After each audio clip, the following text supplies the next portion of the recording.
তেহরানের সাথে আলোচনা চালিয়ে একটি বড় সমঝোতায় পৌঁছানোর দাবি করেন মার্কিন প্রেসিডেন্ট ডোনাল্ড ট্রাম্প। তবে মুহূর্তেই ইরান এই দাবি নাকচ করে।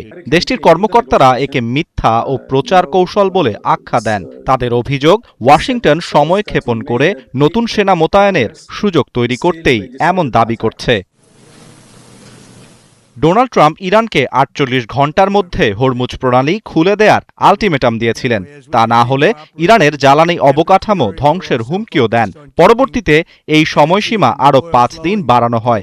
অন্যদিকে ইরানের পররাষ্ট্রমন্ত্রী আব্বাস আরাকচি জানিয়েছেন, হরমুজ প্রণালী নিয়ে তাদের অবস্থানে কোনো পরিবর্তন নেই। এদিকে ১০ ঘণ্টারও কম সময়ে ৭ দফায় ইসরায়েলে ক্ষেপণাস্ত্র হামলা চালায় ইরান। মঙ্গলবার ভোর থেকেই ক্ষেপণাস্ত্র হামলায় বিপর্যস্ত ইসরায়েলের উত্তরাঞ্চল। ইসরায়েলের প্রতিরক্ষা ব্যবস্থা হামলা প্রতিহত করার চেষ্টা চালালেও ডেভিড স্লিং সিস্টেমে ত্রুটির কারণে কয়েকটি ক্ষেপণাস্ত্র দক্ষিণাঞ্চলে আঘাত হানে এবং বহু মানুষ আহত হন। কুয়েতে এক রাতেই অন্তত ৭ বার সতর্কতা সাইরেন বেজে ওঠে, যেখানে একাধিক ড্রোন ও ক্ষেপণাস্ত্র প্রতিহত করা হয়। সৌদি আরব তাদের পূর্বাঞ্চলে প্রায় ২০টি ড্রোন ভূপাতিত করেছে। বাহরাইনেও বারবার সতর্কতা জারি করা হয়েছে। এদিকে যুক্তরাজ্য স্বল্প পাল্লার আকাশ প্রতিরক্ষা ব্যবস্থা মধ্যপ্রাচ্যে পাঠানোর ঘোষণা দিয়েছে। লেবাননে হামলা চালিয়ে যাচ্ছে ইসরায়েলি সেনাবাহিনী। তাদের দাবি, হিজবুল্লাহর অবকাঠামো লক্ষ্য করে চালানো হয় হামলা। ইরাকে মার্কিন বাহিনী ইরান সমর্থিত গোষ্ঠীর ঘাঁটিতে হামলা চালিয়েছে। বিশ্লেষকদের মতে ইরাক এখন এই সংঘাতের দ্বিতীয় যুদ্ধক্ষেত্রে পরিণত হয়েছে।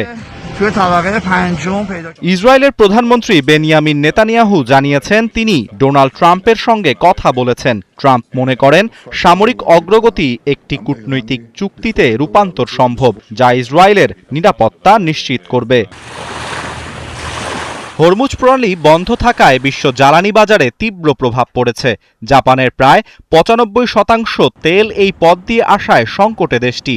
একই সংকটে রয়েছে দক্ষিণ কোরিয়াও। ফলে তেলের দাম বেড়ে অর্থনৈতিক চাপ বাড়ছে বিশ্বজুড়ে।